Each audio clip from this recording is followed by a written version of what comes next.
Bonjour à tous, bonjour chers hommes. Aujourd'hui c'est un grand jour pour moi puisque j'ai enfin signé ma rupture conventionnelle avec l'Éducation nationale.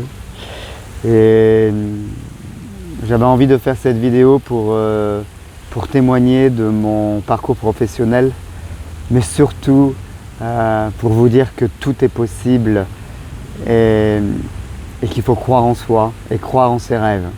Parce que quand on y met l'énergie, quand on envoie du positif et qu'on y croit, ça se réalise. Et j'en suis la preuve aujourd'hui.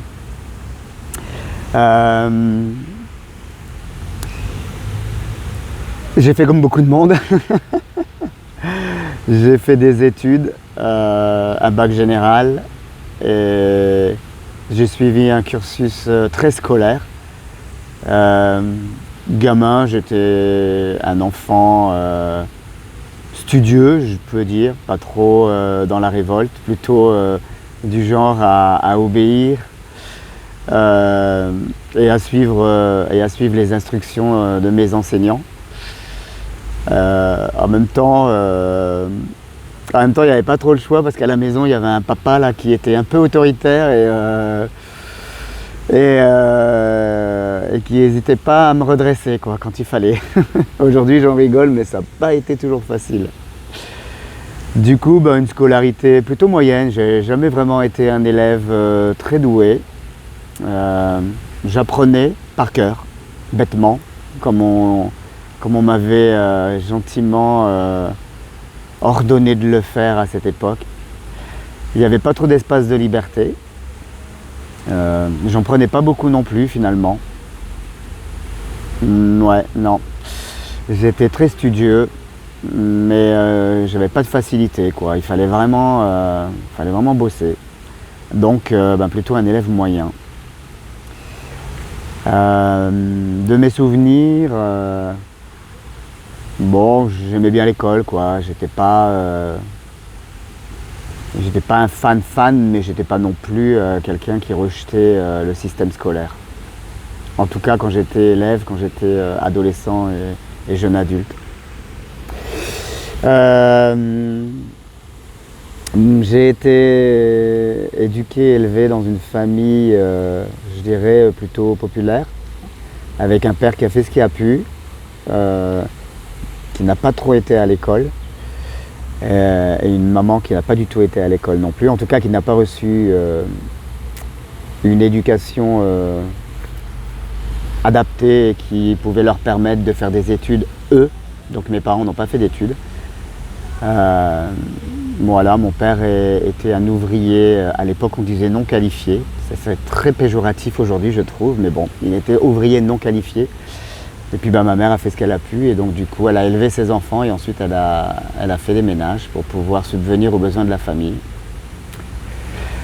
Mais c'est pas le sujet de la vidéo, c'est juste pour que vous compreniez que du coup l'ambition de mon père, de mon papa et de ma mère, en tout cas de mes parents, était de nous offrir la possibilité de faire des études et d'avoir un vrai métier en fait. Parce que mes parents considéraient que leur métier n'était pas un vrai métier. Et donc du coup ils avaient envie qu'on réussisse. Et qu'on réussisse, pour eux réussir c'était faire des études et accéder à l'ascenseur social et devenir meilleur qu'eux. En tout cas au niveau professionnel. Au final, le pari est réussi puisque les 3 enfants que mes parents ont eus, dont moi, nous avons fait des études et nous avons accédé à l'ascenseur social. Et pour ma part, je suis devenu, en tout cas, professeur des écoles. C'est un métier que j'ai toujours voulu faire quand j'étais gamin. Donc c'était plutôt en cohérence avec mes ambitions d'enfant. Quand j'étais gamin, je jouais à la maîtresse. Je dis la maîtresse parce qu'à l'époque ça se disait comme ça. C'était déjà un métier très féminisé apparemment. Et j'adorais ça en fait. Et du coup, je me rends compte que ça s'est perpétué et que mes ambitions d'enfant se sont révélées et se sont concrétisés dans la vraie vie, puisque j'ai passé mon concours de professeur des écoles et je suis devenu maître, hein. Du coup pas maîtresse. Et c'est marrant parce que le concours, je l'ai eu finalement très facilement, puisque je ne suis pas passé par l'UFM. C'est à cette époque que j'ai commencé à... C'est très intéressant. Non pas à rejeter le système, mais en tout cas à me dire qu'il y avait un truc qui ne me plaisait pas finalement dans le système scolaire. Et donc du coup j'ai passé le concours en candidat libre. Je ne suis pas allé à l'UFM qui à l'époque préparait les futurs enseignants. Donc j'ai passé le concours en candidat libre et je l'ai eu. C'était plutôt une surprise, mais j'étais très content de l'avoir. Comme quoi c'était vraiment mon chemin. Et donc je suis devenu professeur des écoles. J'ai enseigné pendant 20 ans. Ouais. J'ai vraiment aimé ce métier. C'est un métier qui m'a beaucoup apporté. Principalement dans les relations avec les enfants en fait.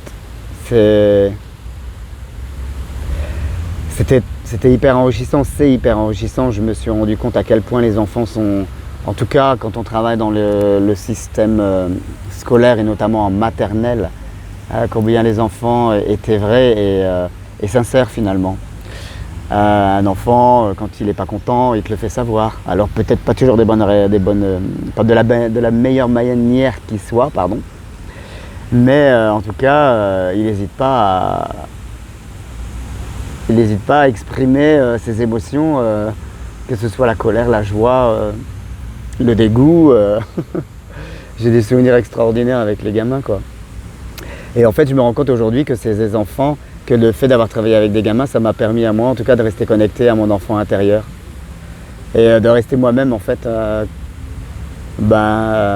tout en étant sérieux, de rester, un enfant, en tout cas intérieurement, et de rester connecté à cette joie et à la possibilité d'exprimer mes émotions. Alors bien sûr, quand on est adulte, c'est plus facile. Normalement, ça devrait être plus facile. Quand on est en colère, un gamin, généralement, il mord ou il frappe, quoi. Quand on est adulte, on est censé ne plus mordre et ne plus frapper. Bon, c'est pas le cas de tout le monde. En tout cas, moi, ça m'a permis de rester connecté à mes émotions et de pouvoir les vivre et les exprimer. Donc, et de rester joyeux, en fait. Et ça, c'est parce que jusqu'à 40 ans, je me suis retrouvé en classe à chanter Mon petit lapin s'est caché dans le jardin, cherche-moi, coucou, coucou. Alors voilà, quand vous avez 40 ans et que vous chantez ça en classe de maternelle, vous ne pouvez pas ne pas être connecté à votre enfant intérieur, quoi. Donc bénédiction, merci, gratitude à tous ces enfants qui m'ont accompagné pendant mes années d'enseignement, parce que c'était vraiment du bonheur. C'était vraiment du bonheur, c'était vraiment chouette de cheminer, moi, sur mon chemin à leur côté et d'apprendre avec eux, en fait. C'est là aussi où j'ai compris qu'on apprenait tout le temps dans la vie et que l'apprentissage se fait par l'échange et l'interaction et non pas en se posant comme le sachant et en pensant qu'en face de nous on a un public qui ne sait pas. Alors certes, tous les élèves que j'ai eus, je leur ai transmis des notions, mais ils m'ont aussi beaucoup appris. Et c'est ça qui fait aussi la force de l'humain, c'est qu'il faut arrêter. En tout cas, moi, jamais j'ai cru que j'étais celui qui savait et que j'avais en face de moi un public qui ne savait pas. J'ai toujours su qu'il y avait des choses à apprendre de l'autre et que j'avais des choses à transmettre. Et c'est ça qui a fait la force de mon apprentissage. On a vécu vraiment des très beaux moments, j'ai vécu de très beaux moments dans ma relation avec les élèves. Et par contre, ça a été un peu plus compliqué dans ma relation avec le système scolaire. Progressivement, en fait, plus j'avançais dans mes années d'enseignement et plus je voyais que finalement le système ne changerait pas. Ou alors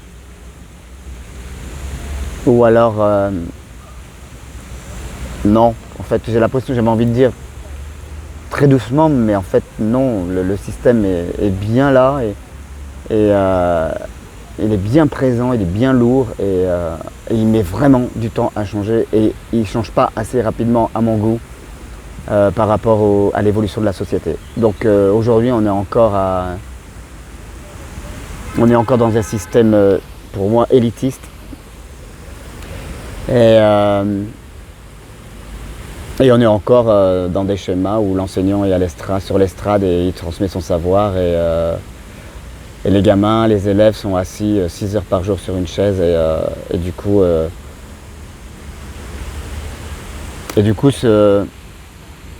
cette manière de faire, cette manière d'enseigner me convenait plus en fait et j'ai commencé à me sentir mal à l'aise et mal dans cette manière de faire et de transmettre. Du coup, c'était intéressant parce que c'était l'époque aussi où on commençait à créer des groupes, à donner la parole aux élèves et je trouvais ça super de donner la parole aux élèves et de créer des interactions entre eux, de les faire réfléchir parce que c'était pas comme ça au tout début quand j'ai enseigné, de leur permettre d'être eux-mêmes acteurs de leurs apprentissages. Je trouvais ça hyper intéressant et c'est vrai hein, que c'est vrai que ça a apporté beaucoup, mais de mon côté, j'en pouvais plus quoi. Je commençais à vraiment devenir fatigué d'un système qui demande toujours plus à ses enseignants et puis surtout au niveau administratif. Et comme beaucoup de fonctions, j'avais l'impression de faire beaucoup plus de paperasse que d'enseignement. De moins en moins de temps pour rencontrer les parents, de moins en moins de temps pour m'occuper des élèves, notamment avec la loi d'intégration de Sarkozy. Je ne sais pas si vous vous en souvenez, mais c'était un peu l'intégration à tout va. Et à la fin de l'année, en tout cas, avant que je ne fasse mon burn-out, je me suis retrouvé dans une classe avec 32 petits élèves en ville, 32 petites sections. Et dans ces petites sections, j'avais une petite qui était en fauteuil, une petite qui était trisomique, 3 gamins qui étaient diagnostiqués autistes, sans compter tous ceux qui avaient des troubles du comportement. Et donc dans tout ça, j'avais donc du coup des AVS, si je me rappelle bien des assistantes de vie scolaire. J'en avais 4 dans ma classe, tout ça dans un petit bâtiment. J'en pouvais plus. Ça pouvait plus. Et j'étais remplaçant et un jour je me suis retrouvé dans une école, dans une classe. À l'époque ça s'appelait les Ulis, je ne sais pas si ça s'appelle encore comme ça aujourd'hui. Et là je me suis... les Ulis c'est une classe spécialisée, alors il n'y a pas trop d'élèves mais il y a plein de niveaux. Et moi j'étais pas formé.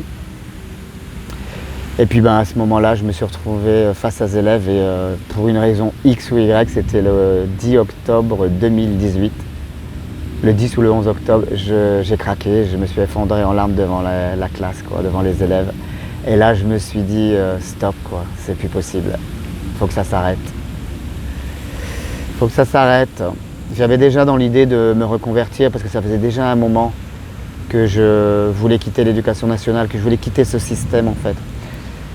Et j'aurais pu m'orienter vers des écoles Steiner ou des écoles un peu plus avec une pédagogie différenciée. Mais non, c'était plus ce que j'avais envie de faire en fait. J'avais vraiment envie de tourner une page et de changer de voie, donc de vivre une reconversion professionnelle.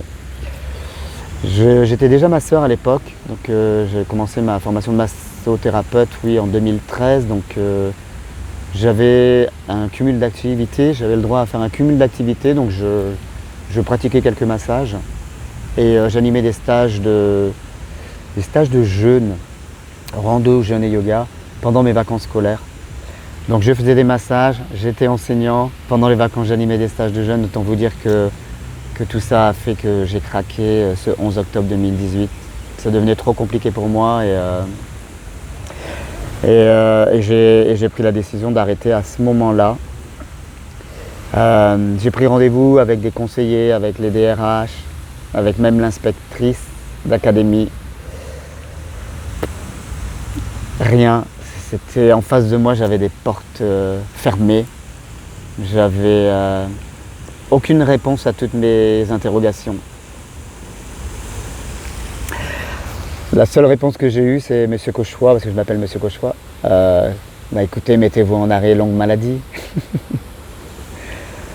Ça, c'est la réponse de mes supérieurs hiérarchiques. Mettez-vous en congé longue maladie, parce qu'on ne peut rien faire pour vous. À l'époque, je demandais des mises en disponibilité qui m'étaient refusées. Je tirais la sonnette d'alarme, je leur disais que je n'arrivais plus. Je prenais des rendez-vous avec ces conseillers, je disais que j'y arrivais plus, j'avais besoin d'aide. Je leur demandais de m'aider, qu'est-ce que je pouvais faire, comment je pouvais être conseillé. La réponse c'était mais venez avec votre projet et on verra quoi. Mais j'avais pas de projet à l'époque et je leur ai dit mais non mais moi j'ai besoin qu'on m'aide pour construire un projet. Mais il n'y avait rien quoi. J'avais des murs en face de moi quoi. Donc bah, j'ai fini par faire ce qu'on m'a dit. De toute façon j'avais plus trop le choix, hein. J'ai fait un burn-out donc je me suis mis en congé longue maladie. Et là ça a été la révélation finalement. Elle n'avait pas tort cette inspectrice. À partir du moment où je me suis mis en arrêt mon longue maladie, j'ai pu me poser et j'ai pu réfléchir seul finalement. Et vraiment prendre du temps pour moi, pour vous réfléchir à ce que j'avais vraiment envie de faire. J'avais commencé les stages de tantra, mais je n'étais pas animateur tantrique et je faisais quelques massages tantriques, pardon. Mais je n'avais pas encore pris ce virage. Donc pendant ce congé longue maladie, j'ai fait des stages de tantra et là j'ai vraiment vu que c'était ce que j'avais envie de faire. Alors oui, merci à ce congé longue maladie parce qu'à ce moment-là, j'avais la tête reposée en fait. J'étais plus happé par le système éducatif, j'avais plus de classe, j'avais plus à travailler tous les week-ends, toutes les vacances scolaires parce qu'on n'arrête pas de dire que les enseignants sont en vacances et qu'ils foutent rien, mais putain non, c'est pas vrai quoi. Quel boulot, putain. Pardon, ça venait du cœur. Mais c'est un métier qui demande tellement d'implication et moi je tire mon chapeau à tous les enseignants. Ça demande une vraie implication, ça demande une motivation, ça demande une présence quand on est devant les élèves et ça demande une présence quand on n'est pas devant les élèves pour construire ses cours, pour que lorsqu'on se retrouve devant les élèves, on soit bien là, présent et bien droit et que ça ne dérape pas parce qu'un cours, il faut le tenir ce cours. Et si on lâche ne serait-ce que 5 secondes, la classe peut partir en vrille tout de suite. Moi je l'ai vécu des milliers de fois quoi. Et donc on n'a pas la possibilité de lâcher quand on est face à des élèves. Donc chapeau, messieurs les enseignants, je vous tire mon chapeau et je suis de tout cœur avec vous encore aujourd'hui, surtout quand je vois comment l'éducation nationale nous respecte de moins en moins, vous respecte de moins en moins et est en train de détruire le système. Mais ce n'est pas le sujet non plus. En tout cas, j'ai vu pendant 20 ans que le système était en train de se dégrader, que ça, à chaque fois qu'on nous enlevait des moyens, qu'on nous coupait les vivres, qu'on nous mettait de plus en plus d'élèves. Et moi, je pouvais plus adhérer à ça. J'avais l'impression de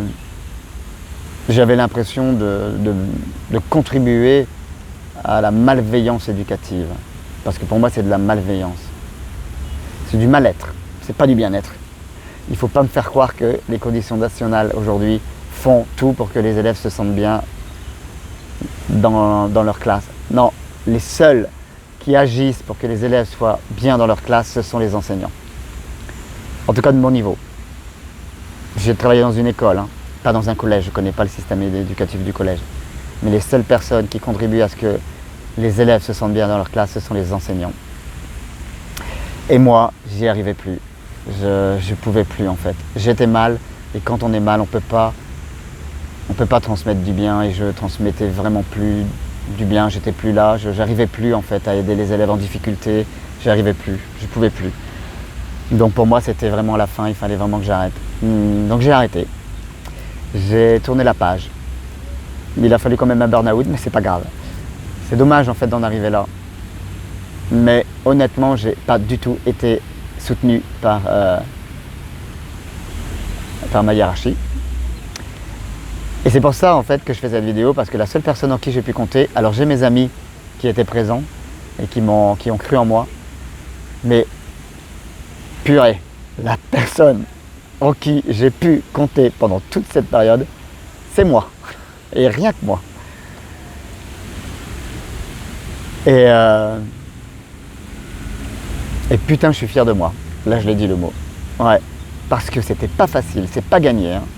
Quand vous pouvez compter que sur vous-même, quand vous voulez faire une formation et qu'on vous empêche d'avoir du temps, qu'on ne vous la finance pas, quand vous voulez vous lancer et faire une double activité, qu'on vous dit non, enfin, quand on vous ferme toutes les portes, il faut avoir du courage. Et je sais combien c'est difficile pour beaucoup d'entre vous de changer de métier, mais il faut avoir du courage. Il faut avoir du courage parce que moi, j'ai pas été aidé, quoi. Mais peu importe, parce qu'aujourd'hui, je me sens fort et aujourd'hui, je suis fier de moi et je me rends compte que c'est possible en fait et qu'on a toutes les ressources en nous en fin de compte. Et que j'ai voulu chercher toutes ces ressources à l'extérieur et que finalement, c'est une leçon de ne pas avoir été soutenu, de ne pas avoir été aidé par le système. Parce que du coup, j'ai cru en moi, j'ai eu confiance en moi et je me suis rendu compte que c'était possible et que tout est possible. À partir du moment où on le veut, à partir du moment où on croit en soi, où on arrête de croire que qu'il y a un système qui va nous aider et que ce système veut absolument tout faire pour vous aider et vous accompagner dans votre conversion. Non, stop quoi. Non, j'ai arrêté de croire en tout ça et du coup, le fait de plus croire que j'allais être épaulé par ce système, ça fait que j'ai pu croire en moi et c'est la plus belle chose qui m'est arrivée en fait. Croire en soi, croyez en vous et n'ayez plus peur. N'ayez pas peur parce que quand tout est aligné, tout arrive. Et pour moi, tout était aligné et pendant très longtemps, j'avais un pied dans l'éducation nationale, un pied dans le bien-être et j'ai eu un pied dans l'un, un pied dans l'autre. Je prenais appui sur l'un des deux pieds et c'est à partir du moment où j'ai vraiment décidé d'arrêter l'éducation nationale que tout s'est ouvert. Bam! Comme si, tant que j'étais dans l'éducation nationale, tout ne pouvait pas s'ouvrir parce que ça allait me demander d'être à 100% et de me consacrer à 100% au tantra. Et qu'est-ce qui a fait que j'ai décidé de tout arrêter? C'est une période qu'on a tous connue et qui s'appelle tout simplement le confinement et le Covid. À ce moment-là, je sais pas, pour moi c'était magique cette période, tout s'est arrêté et du coup, pour moi c'était aussi une occasion de tout arrêter en fait. L'éducation nationale, les massages, les stages, tout. J'ai vraiment pris ces 2 mois pour faire une vraie pause et puis pour me centrer et sentir ce qui était juste pour moi. Et quand je me centrais et quand j'allais au fond de moi-même et quand je pensais à l'éducation nationale, et c'est là aussi où le corps parle. Et c'est là où je vous invite, quand vous vous posez des questions, à vous centrer, à fermer les yeux et à aller ressentir votre corps. Parce que quand j'étais dans le confinement, quand on était confiné, je fermais les yeux, j'allais sentir ce qui était juste pour moi. Du coup, je me concentrais sur l'éducation nationale et dans mon ventre, c'était serré. Et j'avais la gorge serrée et je sentais l'angoisse. Et quand je pensais au tantra, c'était apaisé, tout était ouvert. J'avais mon ventre qui se dénouait, mon cœur qui s'apaisait. Et là, je me suis dit, ok, je vais arrêter d'aller me faire du mal moi-même en fait, parce que finalement, à continuer à vouloir rester dans le système et dans l'éducation nationale, finalement, je me faisais du mal. Et à ce moment-là, j'ai écouté mon corps. J'ai arrêté d'écouter mon mental parce que mon mental me dit « Mais non, reste dans l'éducation nationale, Dani, t'as l'argent, t'as la sécurité de l'emploi, donc un salaire à vie, t'as les vacances, t'aimes bien les élèves, t'aimes bien les enfants, t'es un bon prof parce que c'est vrai que j'étais un bon enseignant, t'as le lien facile. » En fait, le mental, lui, il va vous dire plein de choses pour vous empêcher de faire ce qui est bon et juste pour vous et de vous envoyer, de vous aider à réaliser vos rêves. Parce que voilà, quoi. C'est la société aussi qui veut que il faut un salaire. J'avais une maison, j'étais bien dans mon confort. Hein, j'étais le bon petit soldat. Et ça me renvoyait finalement à quand j'étais gamin où j'obéissais et il n'y avait pas beaucoup d'espace pour pour vraiment sentir ce qui était juste pour moi et pour m'animer en fait et être pleinement dans ma vie à moi et non pas faire parce que je voulais correspondre à un système, à un mode de fonctionnement, à des croyances. Non, non, non. À ce moment-là, j'ai fermé les yeux et je me suis dit ok, je vais réaliser mes rêves et je vais oser sortir de cette zone de confort qui finalement n'en était pas une et qui me rendait bien malheureux. À la fin, hein, je rappelle, hein, c'est vraiment à la toute fin où vraiment j'étais mal. Et du coup, j'ai quitté l'éducation nationale. En tout cas, j'ai essayé de quitter l'éducation nationale parce que là aussi, ça n'a pas été facile. J'étais encore en congé longue maladie. Et du coup, il fallait demander une mise en disponibilité. Donc pendant le confinement, j'ai fait ma demande de mise en disponibilité qui a été refusée. Les syndicats m'ont dit mais lâche pas l'affaire, fais un appel. Donc j'ai fait un appel qu'on m'a refusé une deuxième fois. Et on m'a dit, encore une fois les syndicats, mais fais un troisième appel, on ne sait jamais. Donc j'ai refait appel. Et vous vous en doutez, on m'a encore refusé ma mise en disponibilité donc en 2020. Et j'étais encore enseignant. Hein. Mais moi, j'avais pas du tout envie de reprendre l'éducation nationale, donc il fallait absolument que je sois en disponibilité. Ah non, je me trompe. J'étais déjà en disponibilité. Non. Non, en 2020, j'étais pas en dispo. Oh là là, pardon.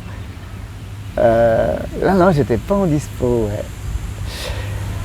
ouais. Et donc du coup, j'ai fait ces 3 demandes de mise en disponibilité qui m'ont été refusées. Alors, les syndicats m'ont dit, vous êtes obligé de reprendre en septembre 2020. Et j'avais pas envie. Donc du coup, j'avais plus le choix. C'était le grand saut dans le vide. J'ai dû faire une demande de démission. Je peux vous dire que c'était dur, hein, parce que j'étais pas encore lancé tout à fait dans ma profession d'animateur et de masseur tantrique. C'était le tout début, donc c'était sûr que je ne savais pas où j'allais. Je gagnais pas assez d'argent pour pouvoir en vivre. Et en même temps, de l'autre côté, il y avait l'éducation nationale et j'avais plus envie d'y retourner, mais c'était la sécurité de l'emploi. Donc il y avait 2 choix, le confort ou l'inconfort. Rester dans des habitudes et un mode de vie qui ne me convenait plus, ou me lancer dans le vide et oser l'aventure. Et j'ai osé l'aventure. J'ai fait ma lettre de démission. Et figurez-vous qu'elle m'a été refusée. Ouais, je vous le dis, hein, ça m'a été refusé parce que je demandais une démission avec indemnité de départ volontaire, c'est-à-dire avec de l'argent.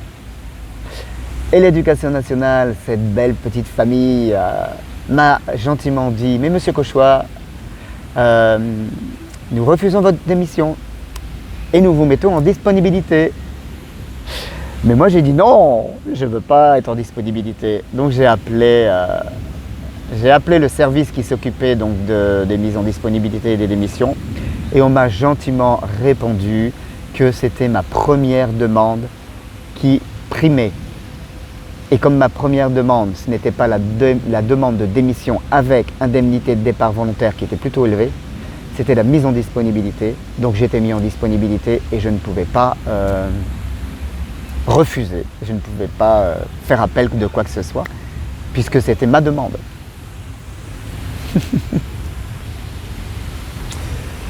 Donc j'ai été mis en dispo et là c'était l'aventure, quoi. J'avais peur, franchement j'avais peur. J'avais peur parce que je me lançais dans un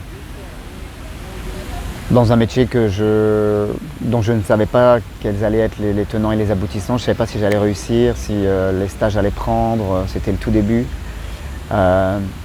Et puis j'avais peur parce que je venais d'un système où j'avais un salaire à vie et d'un seul coup, j'allais gagner, pour gagner de l'argent, il allait falloir mettre tout en œuvre pour gagner un salaire. Enfin, je savais pas, puis moi je ne savais pas comment faire, j'avais jamais fait partie du privé, donc je ne savais pas comment faire, tenir des comptes, faire la pub, faire les stages, c'était...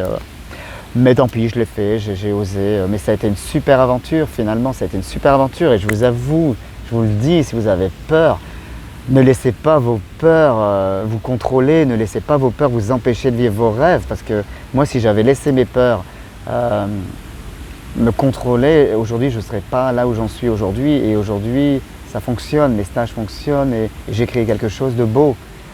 Mais à un moment donné, j'ai dû oser, quoi. J'ai dû franchir le pas et me lancer dans le vide. Alors, j'étais en dispo, donc j'avais quand même cette possibilité un jour de revenir dans l'éducation nationale, donc c'est vrai que c'était quand même un filet. Mais voilà quoi, j'ai dû tout faire tout seul. Ne compter que sur moi-même. Et finalement, finalement, il vaut mieux compter sur soi que sur les autres, parfois. Et aujourd'hui, je suis donc instructeur de tantra. C'est vraiment mon métier, c'est vraiment ce que j'aime. Transmettre la philosophie du tantra et le massage tantrique. Alors je me suis spécialisé dans les hommes. Parce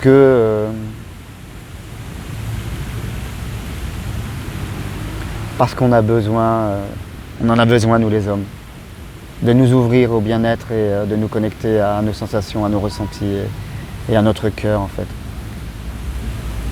J'ai été longtemps fermé moi aussi, parce qu'un système patriarcal qui nous empêche de nous connecter à nous-mêmes finalement et qui nous dit d'être fort et de ne pas pleurer. Et quelque part, je ne vais pas non plus rejeter aussi... je ne vais pas rejeter ça parce que... Enfin... Ce que je veux dire, c'est que c'est aussi grâce à l'éducation que j'ai reçue malgré tout, même si elle n'a pas toujours été facile. Mais finalement, c'est aussi grâce à cette éducation que j'ai cru en moi, quoi. J'avais la force en fait. J'avais la force et le courage au fond de moi et je suis allé le chercher parce que pendant très longtemps j'ai pas cru en moi, mais j'avais ces valeurs masculines en fait de détermination, de courage, de force, d'oser l'aventure. Elles étaient en moi en fait, ces valeurs saines du masculin et je suis allé les chercher, Ça a été super dur.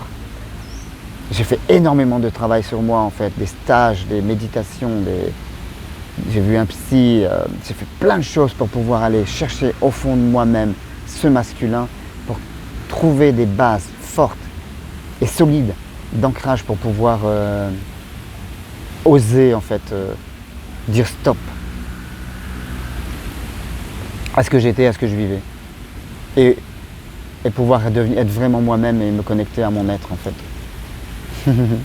Et pouvoir me lancer dans cette belle aventure et tourner une page avec le système éducatif, avec l'éducation nationale et oser me lancer dans ce métier que j'ai choisi aujourd'hui, quoi. C'est dur, franchement c'est dur. Je suis passé par des étapes hyper difficiles. J'ai douté, j'ai vraiment douté. Il y a plein de fois j'ai pas cru en moi. J'ai failli abandonner plein de fois. Je peux vous assurer, si vous êtes en reconversion professionnelle, il y a plein de fois où vous allez ne pas croire en vous, vous allez avoir envie d'arrêter, de retourner dans ce système, dans ce confort, d'abandonner. C'est clair, parce que c'est la vie aussi et qu'il y a plein de fois aussi où on doute. Mais au fond de moi, je savais que c'était la voie, je savais que c'était vers ça que je devais aller. Et il y avait une flamme, petite flamme qui brûlait. Et j'aime bien cette idée de planter la graine. La graine, je l'ai plantée pendant que j'étais enseignant, en continuant à enseigner et en même temps en me formant.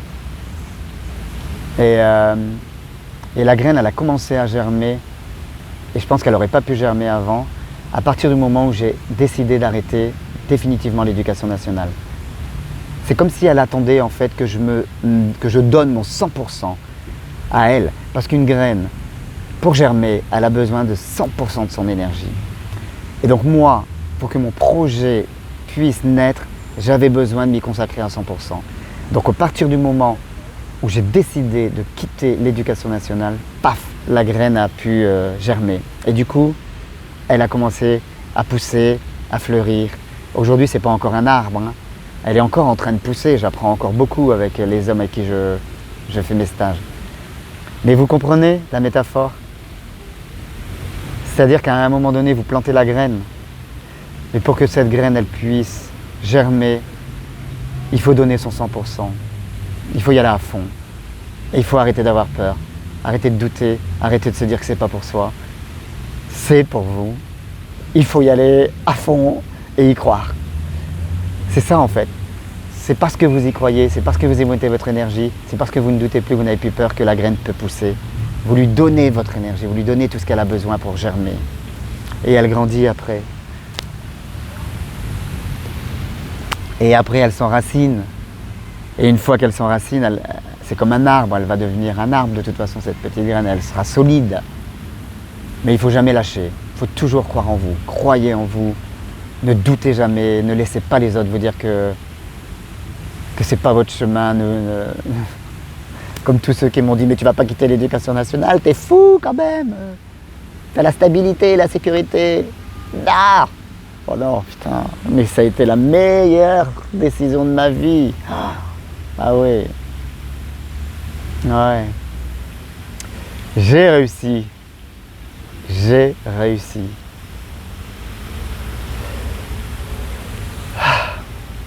Je suis bavard, hein, j'ai beaucoup parlé.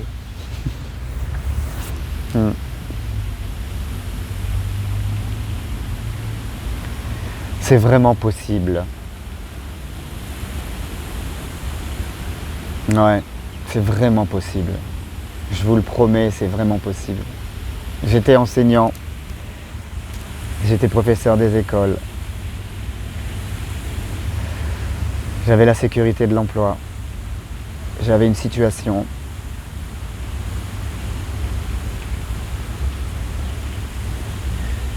Tout roulait en fait, et puis qu'à suivre les rails.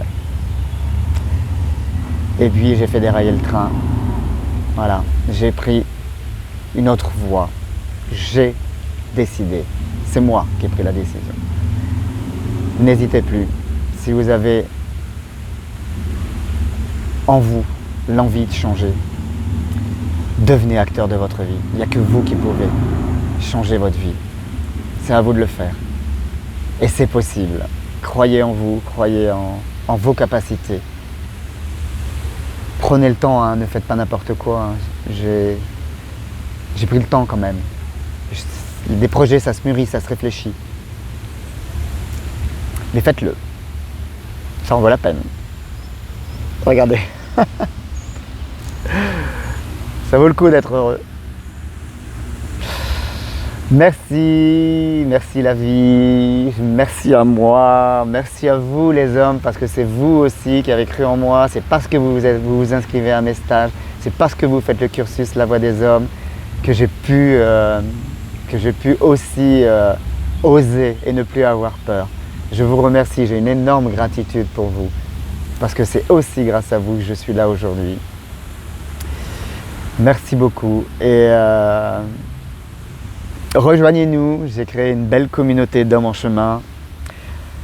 J'ai créé un beau cursus de stage qui s'appelle La Voix des Hommes, un cursus de tantra. C'est pas que du massage, c'est vraiment un cursus qui vous amène, chers hommes, à vous découvrir, à oser l'aventure, à vous reconnecter à votre être, savoir ce qui est juste et bon pour vous. C'est un cursus, certes, de massage, mais c'est aussi un cursus de développement personnel. C'est un cursus pour éveiller sa conscience et être vraiment en lien avec soi pour pouvoir faire de sa vie un havre de paix et pour pouvoir être vraiment connecté à soi et prendre les bonnes décisions pour être heureux. C'est ça aussi le tantra. Je me dis, si j'avais connu mes stages, ça aurait été peut-être plus facile. Parce que c'est vraiment, je m'inspire vraiment de ce que j'ai vécu pour vous accompagner vers l'épanouissement personnel. Et ça passe par le changement. La prise de conscience est parfois le changement. Donc n'hésitez pas à venir, à vous inscrire. Je serai très heureux de vous accompagner. Merci beaucoup, très belle journée à vous. Et osez le changement, n'ayez plus peur et croyez en vous. Namasté.